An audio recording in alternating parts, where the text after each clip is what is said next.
संस्कृति, धर्म, विरासत, कला, राजनीति, नृत्य, स्वाभिमान, देश तथा अपराध और अपराधी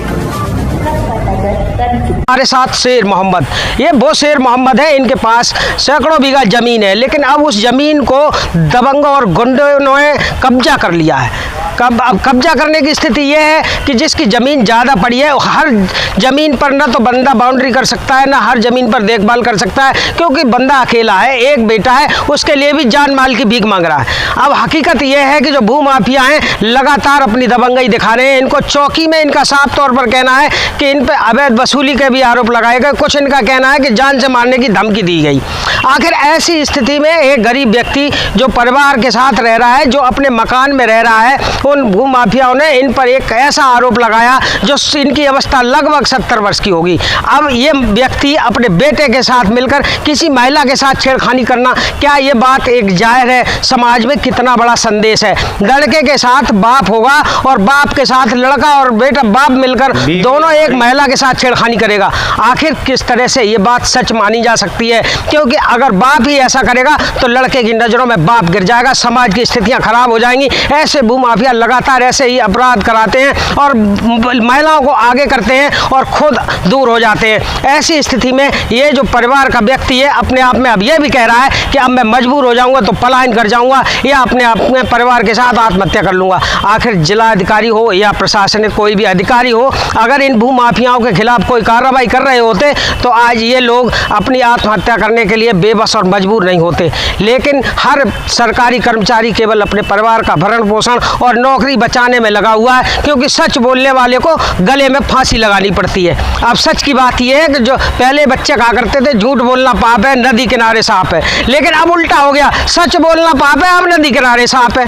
क्योंकि स्थिति यह है कि अधिकारियों से सच बोलने में, अधिकारी जो सच बोलने वाला व्यक्ति है उसको धमका देते हैं, उसकी बात को ही नहीं सुना जाता है। आखिर कब तक होगा ये अन्याय? क्योंकि भू माफियाओं के प्रति लगातार लोग चक्कर लगाते हैं, लेकिन भू माफियाओं पर गाज नहीं गिरती। क्यों नहीं गिरती? उसका कारण भी है। कारण यह है कि सुबह तो उनके खिलाफ शिकायत की जाती है और शाम को उनके साथ मिलकर चाय पी जाती है। भू माफिया मौज करते हैं। क्यों? भू माफिया की मौज का कारण यही है कि करोड़ों रुपए की संपत्ति इन भू माफियाओं के हाथ से बेची जाती है और इन भू माफियाओं के लिए ये जो प्रार्थी है प्रार्थना पत्र भी लेकर के घूमता है, और प्रार्थना पत्र की जो बात होती है उसकी सुनवाई नहीं की जाती, उसको नजरअंदाज कर दिया जाता। आखिर कब तक ये व्यक्ति चक्कर लगाएगा और अपने परिवार की भीख इन प्रशासनिक अधिकारियों से मांगेगा? लेकिन सच तो ये है कि जो भू माफिया हैं इन अधिकारियों से मिली भगत होने के कारण जो गरीब व्यक्ति है वो पिटता रहता है और भू माफिया मौज करते हैं प्रशासनिक अधिकारियों के साथ मिलकर। आखिर कब तक इन भू माफियाओं का खात्मा होगा? एक तरफ बाबा योगी आदित्यनाथ ये भी कहते हैं कि जिनकी ज़मीनों पर अवैध कब्जे हैं उनको छुड़ाया जाएगा, लेकिन कब छूटेंगे ये अवैध कब्जे? क्योंकि वृद्ध जैसे व्यक्ति जो लखनऊ से जाकर के वापस लौट आते हैं वो बाबा योगी आदित्यनाथ से ही नहीं मिल पाते। ये पिछली खबर कुछ दिनों पहले भी हमने चलाई थी। आखिर ऐसे कितने व्यक्ति होंगे जो 70 साल की अवस्था में लखनऊ जाएंगे, इलाहाबाद जाएंगे, गोरखपुर जाएंगे और गोरखपुर जाने के बाद इनको माननीय मुख्यमंत्री से मिलने के लिए असफलता का सामना करना पड़ेगा। आखिर एक जिम्मेदार व्यक्ति जो पर्सन है, जो सत्ता का जिम्मेदार है, उस व्यक्ति को हर गरीब तबके की, हर दबंग व्यक्ति की बात को सुनने का अधिकार है, लेकिन गरीब व्यक्ति की बात नहीं सुनी जाती। क्यों नहीं सुनी जाती? कारण केवल यह है कि नीचे से ऊपर से लेकर जितने भी सरकारी विभाग हैं केवल भ्रष्टाचार में लिप्त हैं। गरीब चिल्लाता है और अमीर मौज करता है, दबंग की तिजोरी खुलती है और गरीब को सड़क पर लेटना पड़ता है। ऐसी सर्दियों में हजारों लोग हम आपको सड़क पर लेटते हुए भी दिखाएंगे, लेकिन अभी हमारे पास कुछ व्यस्तता है। मैं लगातार इन खबरों को दिखा रहा हूँ जो सच बोलने में ये लोग सक्षम है। कैमरामैन सहयोगी के साथ दुष्यंत सक्सेना, कर्मसिद्धि समाचार, अलीगढ़। क्या नाम है तुम्हारा? शेर मोहम्मद। आज यहाँ जनपद अलीगढ़ में जिला अधिकारी कार्यालय पर आए हैं, किन कारणों से आपको आना? सर वो जमीन गुंडा घेर रहे हैं, उसके चक्कर में आया हूँ और मेरी इतना परेशान हूँ मैं। इनके चक्कर में मेरी ज़मीन पे आ रहे हैं, इन पर कोई कागज़ ना है, मुँह पर कागज़ हैं और 41-45 तलक के पुरानी ज़मीन है। यहाँ में ये तो क्या है नईम गफूर और ये पासा और ये नौसाद, इनने सर कल मोए धमकी दी है चौकी पर बुलवा के कि तो गोली से उड़ा देंगे हम। ये कौन से चौकी का मामला है? ये पटवारी नगरा चौकी का मामला है, थाना क्वारसी। आपको किस तरीके से ये लोग प्रताड़ित कर रहे हैं और कितने दिनों से आप लगातार इस संघर्ष में व्यस्त हैं? ये मोए माना अरे कम से कम मेरे हथिका 8-10 साल से है रही है। मेरे पशुपालन गाय पालन है वो भी बंद पड़ा है, मच्छी पालन है वो भी पड़ा है। मैं समाज का आदमी हूँ, ये मुझे टॉर्चर करते हैं सर। और ये मेरी इतनी मानहानि करी है, मुँह पर झूठे मुकदमा मत जांच करवाई जाए, इसलिए मैं यहाँ आया हूँ। साहब के जौहरे जिलाधिकारी साहब के कि इनकी जांच करी जाए, कौन गलत है कौन सही है। माँ जांच है कि जब काम को होगी पैसा के बल पे मुँह पे उल्टे सीधे मुकदमा, मेरी घरवाली को नाम ये बताइए, लड़का या वो भतिका पैर और हाथ पकड़ेंगे, अब मैं हाथ मारूंगा? ये ऐसे ऐसे मुकदमा झूठे। और सर इन्होंने मेरे पैसा ट्रांसफ़र खाते हुए थे और गो मार रखे हैं 2.5 लाख रुपए, सबूत है, मैं लेके जाता हूँ। और मैंने दुनिया भर के ये रगे संगत कर ली है, फिर ये मेरे पीछे पड़ गए। मेरी इतनी माना आ रही है, मैं अपनी आत्महत्या कर लूँगा यहाँ से या मैं पलायन कर जाऊँगा। आखिर ऐसी स्थितियों में आपको क्यों ये सर ये ज़मीन के पीछे है कि मेरी ज़मीनें इन्होंने सबरी लूट ली, मेरी घरवाली की। जो मेरे प्लॉट है, मेरे बच्चन के प्लॉट है, मेरी लड़की का प्लॉट है, उस पर भी आ रहे हैं और कह रहे हैं कि बंद करा देंगे तुझे। चौकी में बैठे कह रहे साहब सीओ साहब के यहाँ से लगवा देंगे, वहाँ से मुकदमा। सर पहले तो कागज़ देखे जाए कौन सही है कौन गलत है कागज में। अब तक तुम पर कितने मुकदमे विपक्षियों द्वारा लगाए गए? 2 मुँह पे सर 2 मुकदमे लगाए, वो झूठे मेरे खाते में ट्रांसफ़र है। वो तो करी उन्होंने कि हमारे बोले लो वैसे 4 महीना पहले के मुझे प्लॉट तय करो 7 लाख में, और बागे बाद में मैंने ट्रांसफ़र पैसा करे तहसील से भाई आई 2 नंबर एक कागज ही न के।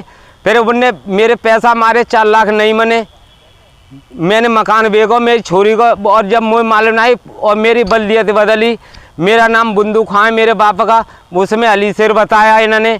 और 4 साल सर कोर्टू गुमराह करा, शासन प्रशासन गुमराह करा इन्होंने।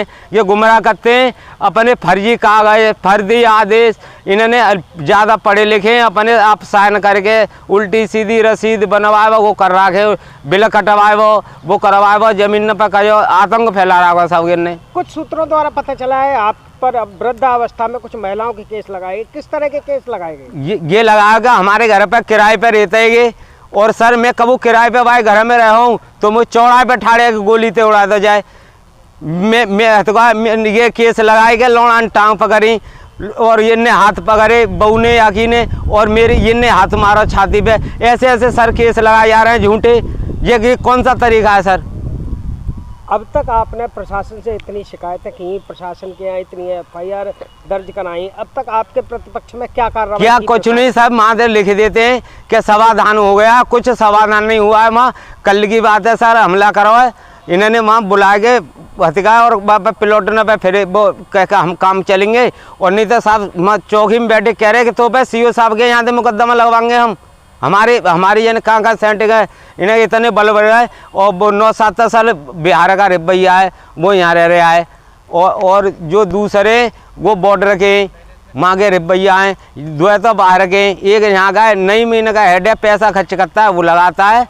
आखिर नईम पर इतना पैसा कहाँ से आया जो सबके लिए खर्च करता है? ये तो सर यही तो कह रहा है, वही की तो हम जांच बैठवा रहे हैं सर। इस पे काम करता नहीं है, पूरे दिन स्कूटर लेके भागता है। और हम किसान आदमी है कि हम खेतन में काम करें और वहाँ करें, ये आज न हो तो सर कल बालकन को तरसे को रोटी न तरसते हैं। इन पे गुंडन पे पैसा कहाँ से आ रहा है, गुंडन की जाँच ना जाए। एक भी साहब कहता है कि गुंडन का सफाया है, कहाँ सफाया है रहा साहब? मैं सब मौके पर इनके सबूत देखें और इनको वो करवा रहा हूँ, मेरे कागज ना देखे जा रहे, समाधान कोई हुआ नहीं है भाई। अब तक के कार्यकाल में कितनी जमीन तुम्हारी इन गुंडों द्वारा भूमाफियाओं द्वारा घेर ली गई? सर सबरी घेर लिया, हम पे हथुका है, एक आध प्लॉट पे जाता है कि हमें कहता है तो पे मुकदमा लगवा देंगे। वहाँ 16 बीघा जमीन 41-45 में जमींदारी की जमीन 25-30 बीघा कब्जा कर रहा हुआ। मैं सबूत मौके पे लेके चलूँ, नाम कटवा दे अपने चढ़वा लेते हैं, नामन ने कटवा के। सर ये कौन सा तरीका है? ऐसा होना नहीं चाहिए। या तो मैं तो